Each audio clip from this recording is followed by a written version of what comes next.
Hello friends, welcome to crash courses Hindi.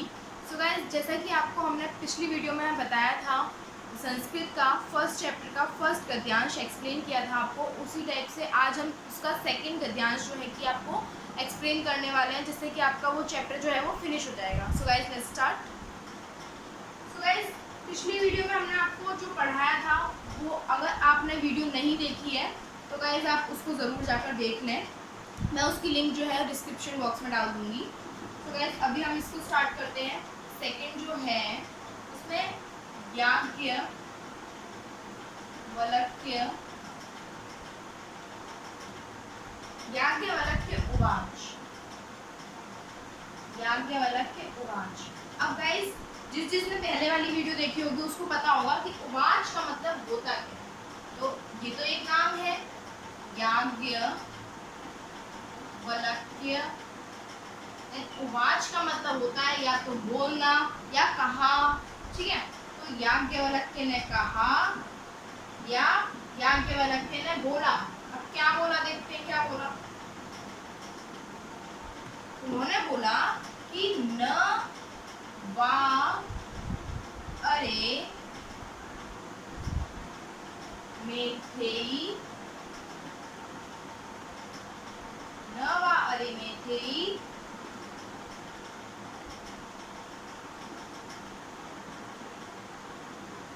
पत्र्युः कामाय पतिः प्रियो भवति आत्मनस्तु वे कामाय पतिः प्रियो भवति।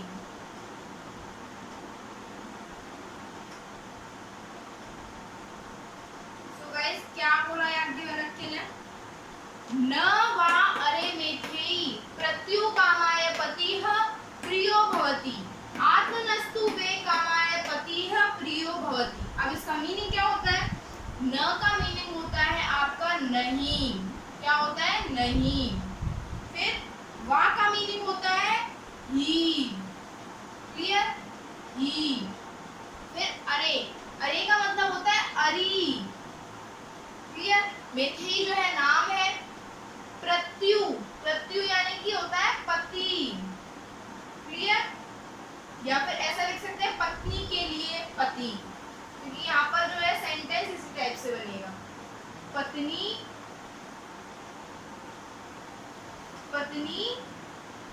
के, या फिर डायरेक्ट पति ही लिखो आप, पति। ठीक है। कामना यानी कामाय यानी कि कामना। क्या होता है? कामना या फिर इच्छा। ठीक है। पति है यानी कि पति। So clear? प्रियो यानी कि प्रिय। क्या होता है? प्रिय। भवति यानी कि होता है। क्लियर? यहाँ तक क्लियर है? तो अब वो क्या बोल रहे हैं याज्ञवल्क्य जी इस सेंटेंस में कि अरी, नहीं अरी पत्नी अरी पति की कामना के लिए पति प्रिय नहीं होता है। क्या बोल रहे हैं? अरी पत्नी की कामना के लिए पति प्रिय नहीं होता है। फिर क्या बोल रहे हैं कि आत्मनस्तु यानी कि अपनी। क्लियर? फिर वे यानी कि होता है ही। कामाय मैंने पहले ही बताया, कामना, पति प्रियो यानी कि प्रिय, भवति यानी कि होता है।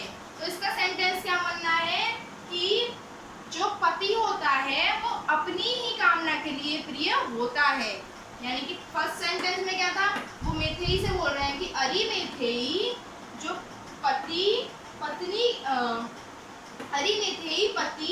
पति की कामना के लिए पूरा नहीं होता है, प्रिय नहीं होता है, वरन अपनी ही कामना के के लिए पूरा होता है। अब ये थोड़ा और लग रहा है, लेकिन इसका जो एग्जैक्ट मीनिंग है वो ये है कि जो मैत्रेयी है, मैत्रेयी उनसे पूछ रही थी कि अमरता का उन्हें थोड़ा राज बताओ, उस टाइप से। तो उन्होंने ये बोला, याज्ञवल्क्य जी उनको बता रहे हैं कि क्या क्या होता है अमरता का, जो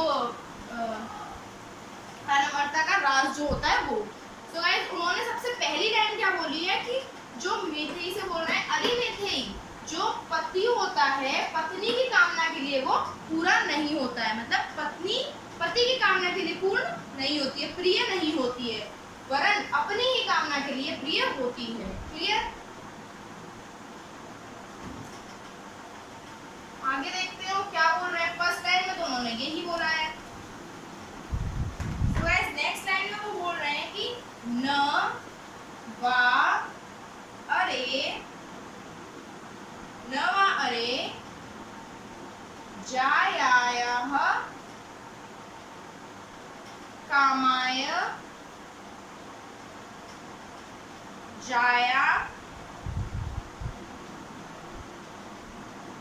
प्रिय प्रिया भवति आत्म नस्तु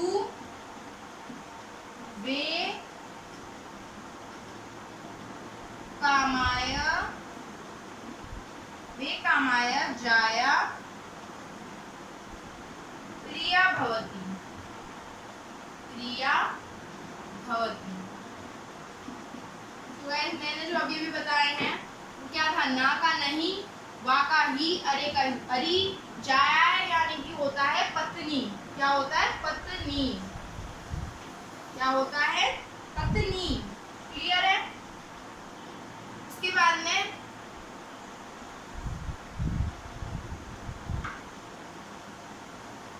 पत्नी। क्लियर?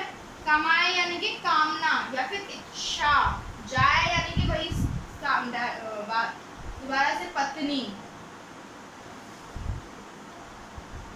क्या होता है? पत्नी। क्लियर? प्रिया यानी कि प्रिय, भवती यानी कि होता है, आत्मनस्तु यानी कि अपने लिए, ठीक है, और वे यानी कि ही, कामाय यानी कि कामना करना या फिर इच्छा, जाए यानी कि फिर से पत्नी, प्रिय यानी कि प्रिय, भवती। तो क्या बनना है? न वा अरे, अरे जाया या पत्नी, कामाया जाया, प्रिय भवती, आत्मनस्तु वे कामाया जाया प्रिय भवती। यानी कि अरे ना ही पत्नी पत्नी के लिए प्रिय होती है, वरन वह भी अपनी इच्छाओं के लिए यानी कि अपनी कामना के लिए प्रिय होती है। तो क्या बनना है? मैं यहाँ पर लिखती हूँ, अरी अरी पत्नी, अरी अरी के बाद में ये अरी न ही पत्नी पत्नी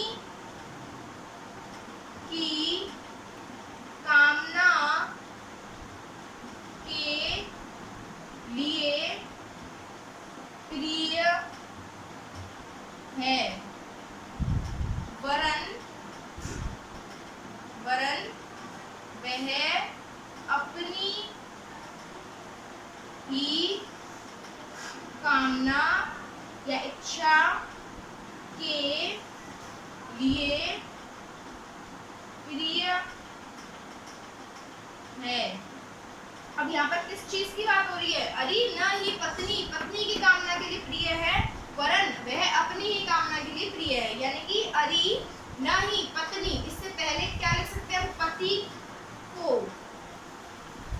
वो पति की बात हो रही है कि पति को पत्नी की कामना के लिए प्रिय नहीं होती है, मतलब कि पत्नी जो है वो पत्नी की इच्छाओं के लिए प्रिय नहीं होती है, वो अपनी इच्छाओं के लिए प्रिय होती है कि उसको चाहिए, इसलिए। नेक्स्ट देखते हैं गाइस क्या बोला है उन्होंने।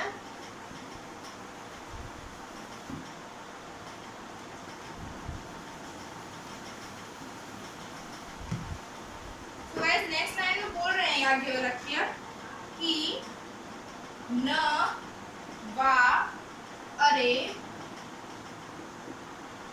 पुत्रस्य वित्तस्य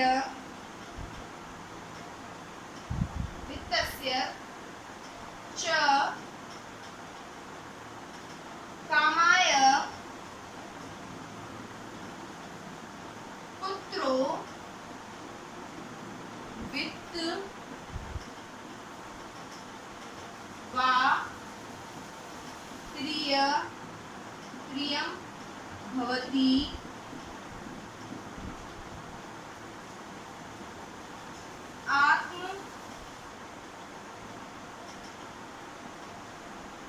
आत्मनस्तु वे कामाय पुत्रो वित्तम व प्रियम भवति। बार बार वही वर्ड्स आ रहे हैं गाइस। सो ना का नहीं, वा का ही, अरे का अरी, पुत्रस्य यानी कि पुत्र, पुत्रस्य यानी कि पुत्र, वित्तस्य यानी कि जो धन होता है, वित्त का होता है धन, च यानी कि और, च मीन्स और, कामा यानी कि वही आ गया वापस से इच्छा या फिर कामना, पुत्रो यानी कि पुत्र, वित्त यानी कि अभी बताया था मैंने धन, वा यानी कि ही, प्रियम यानी कि प्रिय, भवति यानी कि होता है, आत्मनस्तु यानी कि अभी बताया था मैंने अपनी, वे यानी कि ही, कामाया, सारे वही वर्ड्स हैं, कामाया कामना, पुत्रो पुत्र, वित्त, वित्त यानी कि धन, वा ही, प्रियम यानी कि प्रिय, भवति यानी कि होता है। तो क्या सेंटेंस बन रहा है कि अरी, वही बार बार दोबारा वही सेंटेंस बनना है, बस इसमें पत्नी की जगह पुत्र और धन कर दिया है। तो अरी न ही पुत्र और धन, पुत्र और धन की कामना के लिए पुत्र और धन प्रिय होते हैं। ध्यान के रख कीजिए, कह रहे हैं अपनी पत्नी से, मैथिली से कि अरी पुत्र और धन की कामना के लिए पुत्र और धन प्रिय नहीं होते हैं, बल्कि यह वरन अपनी ही कामना के लिए पुत्र और धन प्रिय होते हैं। यानी कि किसी को भी, या कोई पति हो या पत्नी हो, उसको अपना बेटा और जो धन संपत्ति होती है वो उसके लिए, अपने लिए, खुद के लिए प्रिय होती है, ना कि किसी और के लिए। क्लियर है?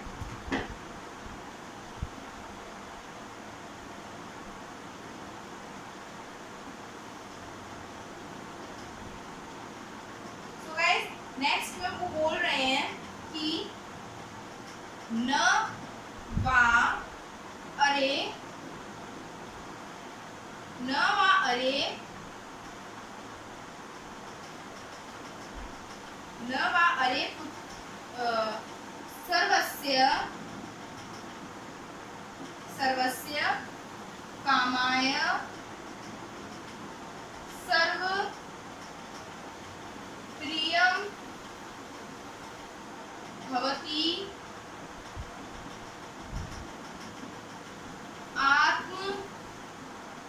आत्मनस्तु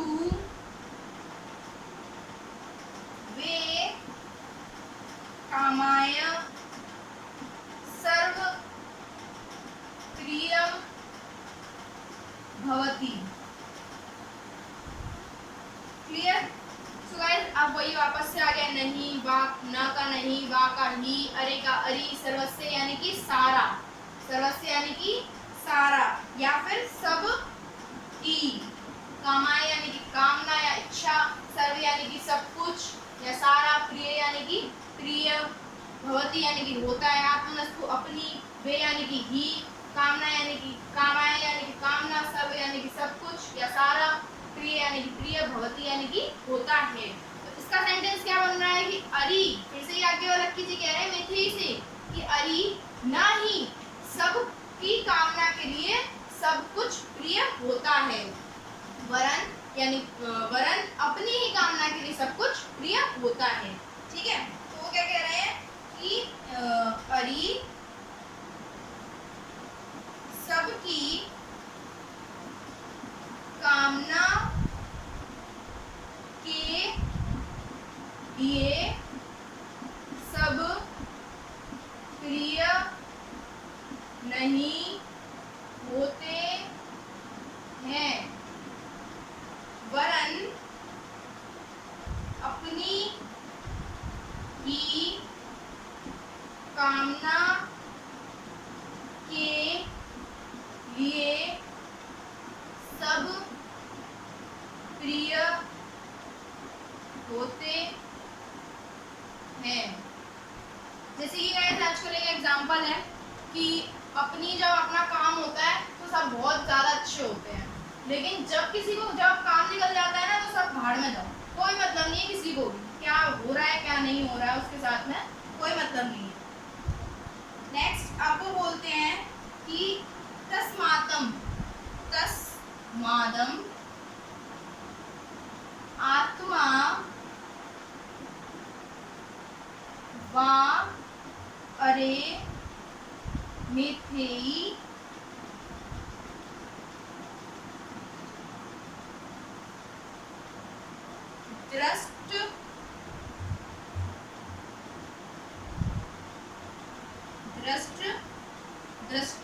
द्रष्टव्य दर्शनार्थ श्रोतव्य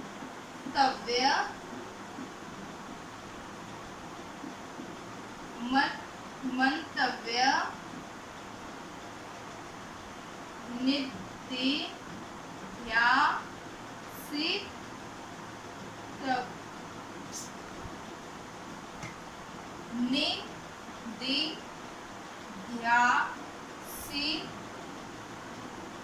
निध्यासितव्यश्च। ठीक है, तो इसका मतलब क्या है? तस्मात यानी कि इसलिए, क्या होता है? इसलिए।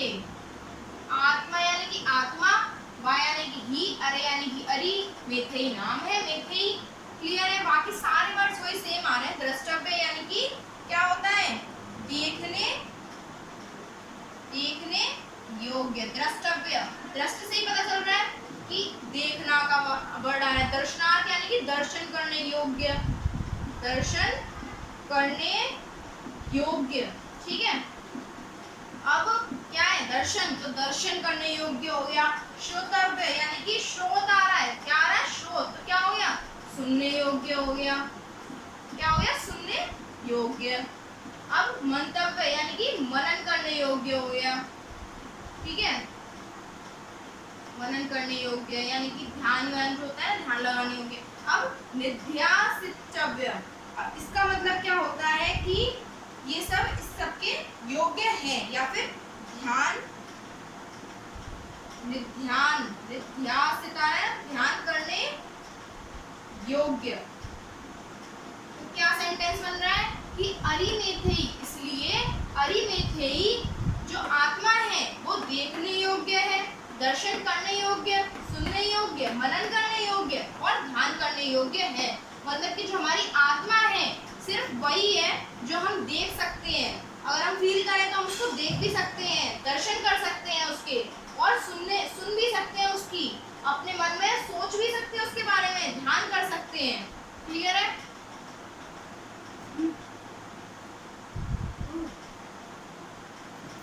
नेक्स्ट वो बोलते हैं कि आत्मन्यः